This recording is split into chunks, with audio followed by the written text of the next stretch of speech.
రామ్ నారాయణ రామ్. ఈ మొత్తం ప్రపంచం మనస్సే, కానీ మనస్సును శోధించినప్పుడు అది కనిపించదు. నీవు చూస్తున్నదంతా మనస్సే. మనన శక్తి ద్వారానే ఈ ప్రపంచ సృష్టి జరిగింది. సూర్యునిలో మనన శక్తి లేకపోతే ఈ ప్రపంచం సృష్టి కూడా జరిగేది కాదు.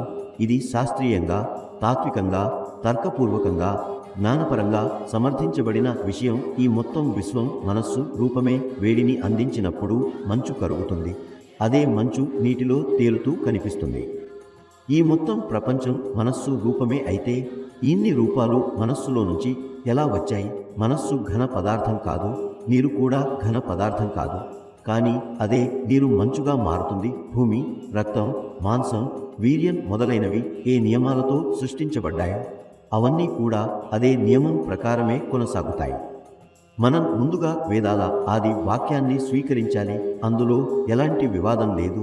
ఈ జగత్తులో ఉన్న మనస్సు ఏ శబ్దంతో సృష్టించబడింది, ఏ స్వరంపై ఈ ప్రపంచ సృష్టి జరుగుతోంది అనే దానిపై మనం దృష్టి సారించాలి.